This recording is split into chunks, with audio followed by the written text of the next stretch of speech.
Well, after a summer break in the off season, in which I clearly forgot to take my sun cream, we are back for the opening day of a tough Premier League season against Liverpool. But first, the focus turns to John Murtaugh's summer transfer window, and he has really tried his best to leave us with nothing.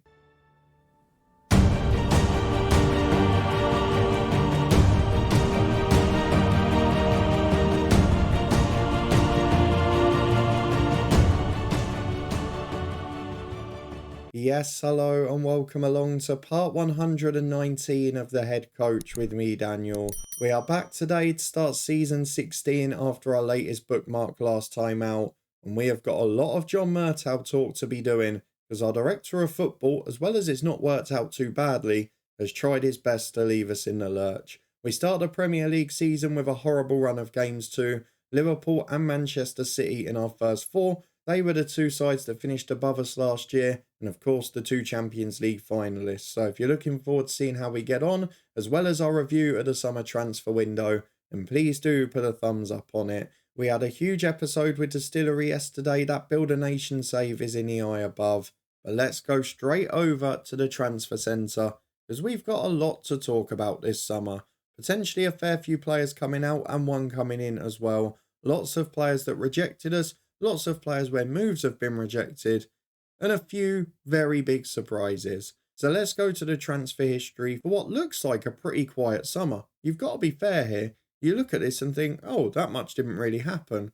Few players out on loan early in the window, couple of signings with one going back on loan, a young Colombian centre-half. Looks like a proper gem for the future. There was also a young player from Tottenham who came in who might not make it, but for a free deal, it made absolutely no sense not to do it. So John Murtaugh, happy with the early work. Then we get to the second half of the year. Now, we're quite fortunate in this regard because there's only been two big sales so far, and albeit they haven't been replaced yet, we haven't had any disasters. There's no doubt in that. What we have had, though, is a director of football that has accepted virtually every offer that has come in for a player. So for Anthony Duffy, who did leave the club, Murtaugh accepted an offer from Real Madrid, but the player rejected them. And that has happened 4 times with 4 different players. So we had that with Anthony Duffy, but in addition, Henry Ocon received an offer from Real Madrid and rejected them. Jonah Hodgkinson received an offer from Real Madrid and rejected them. Emir Baysal received an offer from Real Madrid. Murtaugh accepted, but he rejected them. And without that, we could have been in a real spot of bother. Joel Finnegan had an offer accepted for him as well, but he decided to sign a new contract instead. Vanderson is somehow still here, even though I don't remember anything actually happening. And the rest of it hasn't really changed. But let's go back and look at the ins and outs, because we've had no senior additions other than Carlos, who was on loan last year. That permanent deal has now gone through. Good player, good squad addition, no problem with that. And Kiet Heremans is a youngster from Ajax who might make it, but probably not worth the money in truth, unless we get a big profit for him. What we've got on the other side, though, is lots of youngsters out on loan, including a few that I would have kept in the first team, Ricardo Ribeiro to Luton being one of them, and probably Garmendia wasn't far away either. He's someone who will probably benefit from football, though.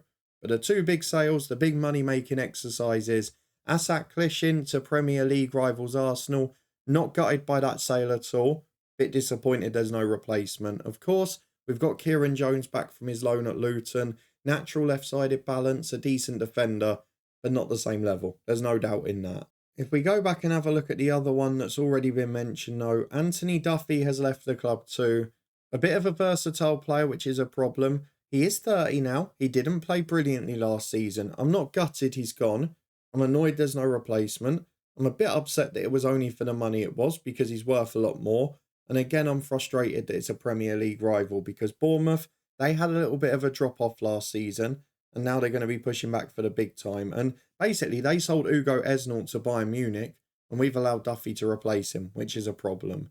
So a lot of players leaving the club on loan, a couple of big sales permanently, and frustratingly, no real additions to the squad other than returning loan players. So we mentioned Kieran Jones. We've also promoted Hunter. We've promoted Benegas, who was back from his loan spell at the end of last year, and we've promoted David Walker. But these are not players that will improve the squad.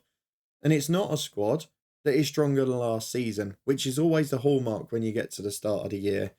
2 defenders down, no replacements, other than, of course, the returning loan players, and going into a very tricky 4 games at the start of the season. It almost doesn't matter now if he gets a replacement in before the end of the window, because it could be too late at that point. There is an offer in for one at the moment. That man is, if we go back up, Ariel Garcia.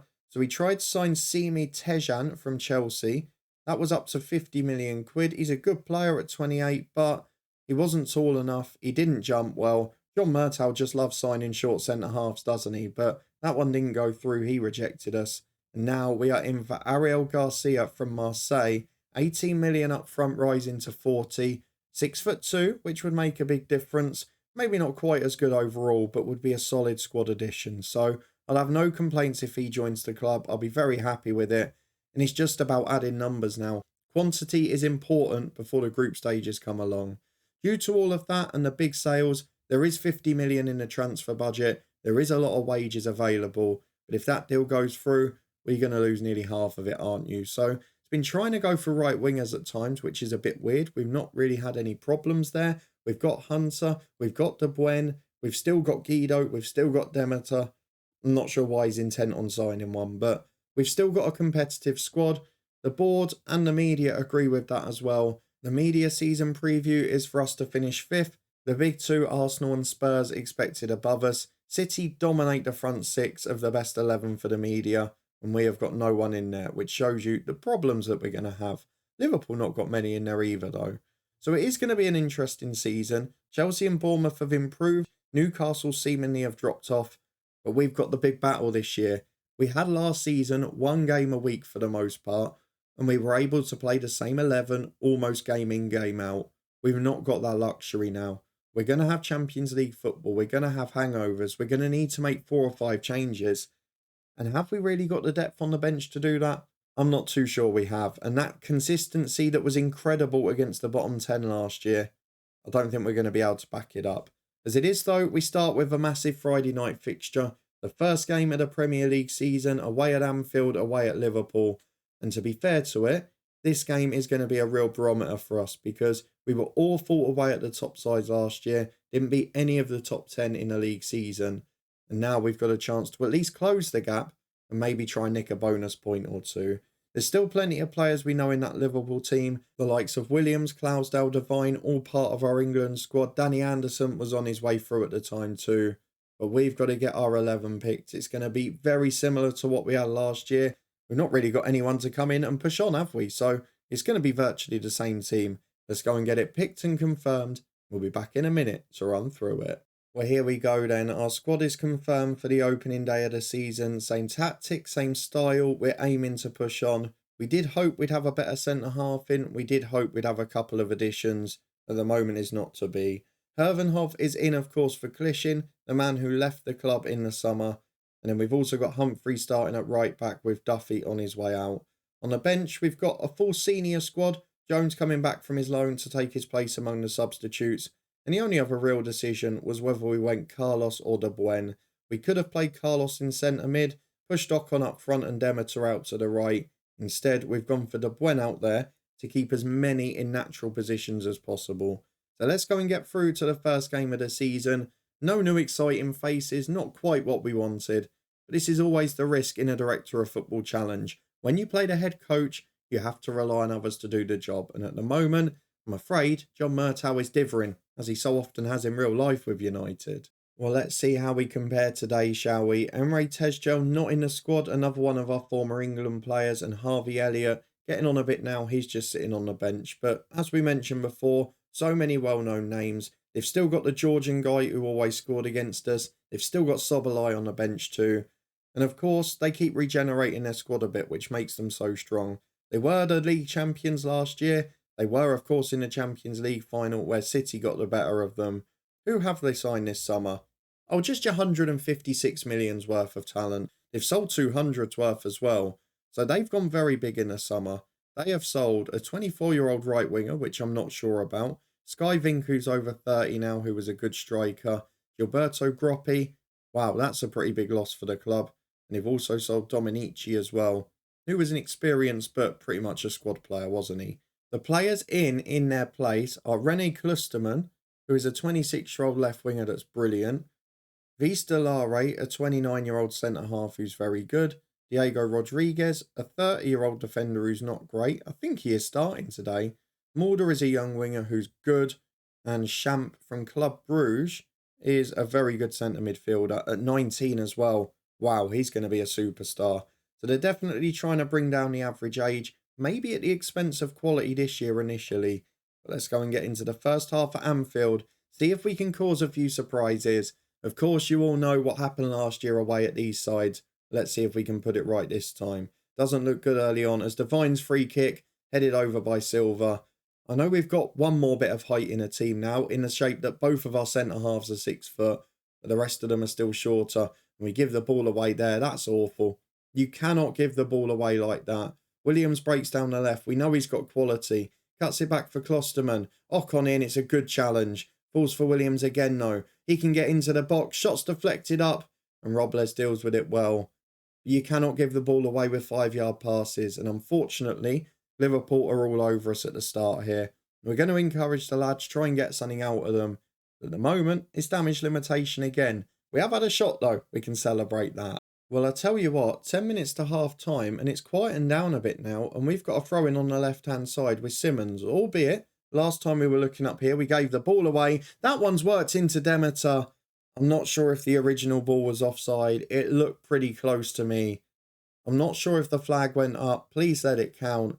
The opening goal of the season is disallowed. VAR rules it out. Demeter went too soon. It was almost a perfect moment. We have restricted Liverpool to not a great deal, I say, as they come back with an attacking highlight. And hopefully we'll be able to take it to the break at 0-0. Divine's in. It's brilliant work. Alfie Divine, he did that so many times for us for England and in big games too. But where's the defence? The midfield runners are going. Hodgkinson ignores him. Ocon's had a stinker. And at half-time, Liverpool 1-0 up. It could have been very different a few moments ago. But this is what we've come to expect now, isn't it? We're going to tell the lads we need revenge. We're going to need more than that. I don't see where we get these wins from away from home. And we have to be fair as well. We do need to accept this. We've still not, due to not improving the squad, we've still not got a team as good as the top couple of sides, and we've not got a squad as good as probably 5 or 6. Anderson has scored with the first kick of the second half. I mean, that's ridiculous. They've run forward down the left wing, put it in for 2-0, and it's game over. It's the same old story, and you've got to look at the comparison.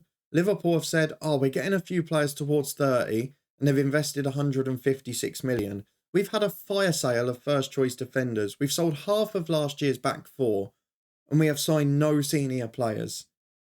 I mean, the only person we've bought in is a utility man that was on loan last year, and that's for a nominal fee by Premier League standards. This is not acceptable at Manchester United. I know we talked about the financial troubles at the end of last year. There's 70 or 80 million in the bank now, and I think that might have even been before the Duffy sale.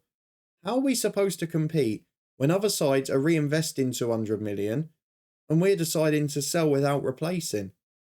There's only one way this club is going to go if we do that. Of course, I expect us to still get in Europe. We'll still do all right this year. And it's not been a terrible performance, but we've not got the same level of quality as Liverpool. Not to mention the recruitment behind the scenes as well. There's clearly a better structure at Liverpool. They're getting players in young, like Danny Anderson, like that 19-year-old midfielder we looked at a moment ago. And we're not doing that. We're bringing in, with respect to them, 26, 27, 28-year-old journeymen that are average squad players. They're not adding anything to the top end of the team. We're going to make a few changes now. I'm going to go for, I mean, it could be anyone, couldn't it? De Bruyne is going to come off on the right wing. We'll replace him with North. We'll make the change we normally make there. We're also going to bring on Antonio Carlos for Ocon, who's had a stinker. Guido's not been great, so Joseph Taylor on for him. Who else can we do? We've got Baysal struggling physically. So do you know what? We'll make another change there. We'll put Taylor left. We'll put Cabadis in the middle. And then in defence, it could be either fullback. I feel like I should give Kieran Jones a run out. He's not really a left back at all, but just to give him a run out for the season. So he comes on at left back for the last 25. With 5 changes made, it's damage limitation again, as we've got a free kick on the right with Humphreys to Carlos. Can we at least create something? Here's Demeter on the right-hand side. Through ball to Cabadis is good. He's got a man in the middle if he can find him. Instead goes backwards. Demeter crosses. North's up. The header's just wide. But again, we turned a great chance into an average one. And I'm not sure that's going to get us anywhere fast this year, as Cloudesdale's got a throw on the right-hand side. Down the line to Rodriguez, who we said wasn't the best signing. He's done pretty well today. Cloudesdale takes on his man. He's better than any of our wingers as well. And Rio Williams puts it just wide. But they're the level of squad players they've got, and we're just not quite there at the minute. Maybe it is a year or two. We said when we came in 3 seasons. Last year maybe gave us a bit of false hope of how quickly we could develop. But with European football this year, it's surely going to be trickier. And without any signings at senior level, it's going to be almost impossible. As Fadic at the back finds Silva, to Riley in the centre circle. Sobolai the sub, the experienced players coming on now. It's wide to the left-hand side. They're great technical players to bring on for half an hour. As Demeter goes back to his keeper. Robles short to Develay and Humphreys. Down the line for Demeter again. Gives the ball away with his back to goal. Develay skinned, the shot's over the bar. Sums up the game that. 2-0 to Liverpool. They're going to win it comfortably. Well, into stoppage time we go. And last season, we were able to play on the fact that we had consistency from playing once a week. This year, we're going to have to find the same because that was a comfortable win. And I'm really annoyed. Albeit it was a better result and a better performance comparatively to last year.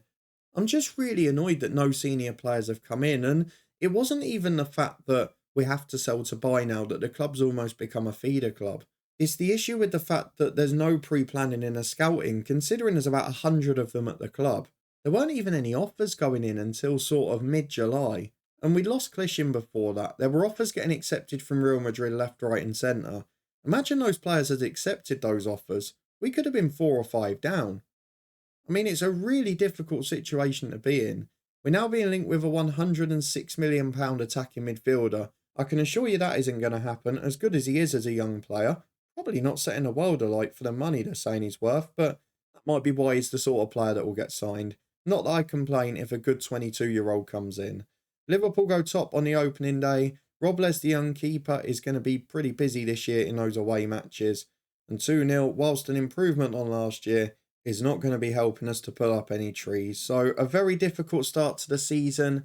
A couple of good games to come, and the difficult fixtures are spread out a bit more this year. So we're not going to have one of those 10-15 game unbeaten runs, especially when you put in midweek Champions League football. So it's going to get tricky from here on in. I just want to show you quickly what else has been happening in the transfer window, because we saw all the money that Liverpool have been investing. They're not the only ones, by the way. They have probably had the biggest revolution this summer. But Chelsea have been spending 50 million on a player from Spurs. They've then gone and reinvested that in a world-class centre-half from Lyon. We've got Bournemouth, who lost Esnault, as we mentioned, but then they've gone and signed a big player from us. They've also signed a big player from Metz as well. They've replenished what they've lost. We have lost 2 of last year's back 4 and not signed a senior defender. We've only got a returning loan player that had just been relegated. You've got City. They've not really sold any stars. Rafael Luis was the biggest one, but he went to Newcastle rivals at 32. They've then gone to PSG, signed a brilliant right winger for the same price. They've gone to Real Madrid and signed a great defender who's a solid backup for them. I mean, I don't understand how we compete, and I don't understand how we're the only side that hasn't got any of the signings done before the season, that hasn't reinvested in the players they've lost. And if we look at the finances now, what is it? 72 million in the club, nearly 73. 47 million a transfer budget. And the only deal being negotiated is, with respect, a backup journeyman central defender. Where are the quality young stars coming in? Where are the big signings for the future? And the only one he has signed that was going to have real potential, he's loaned straight back out again.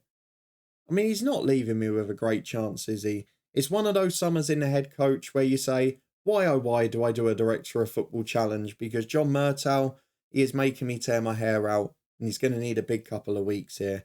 We're going to see the conclusion to this story as well, because we are back for the final game before the transfer window closes. It's a small matter of a Manchester derby at home to City, before our attention of course turns to what I hope will be a busy deadline day. But even then, we're building and moulding players into the squad so much later than all the other clubs. They've not had pre-season, they've not got used to how we play, and it will take till October, November to get them to adapt. We will have Champions League football after that, and it will be a lot of our focus this year. So if you're looking forward to it, you did enjoy us losing by, well, 1 or 2 less away from home at a big team, then please do put a thumbs up on it. We've got to remember, like last year, we were very poor away from home against the top 10. Liverpool are champions, and although it's a rivalry, but where we are at the moment, we have to accept that. The big test in the next episode is we were unbeaten at home last year. Can we keep that up against the Manchester rivals and the Champions League holders at the moment? If you want to stay up to date and find out, subscribe and turn that notification bell on. Let me know down below where you think we finished this year. Will the midweek football hinder us? Will the money help us at some point? And will John Murtow actually give us half a chance before the end of the window? But thank you very much for watching as always. We'll be back with our Builder Nation tomorrow. And then this one returns in 2 days' time with a derby and a big transfer deadline day in store.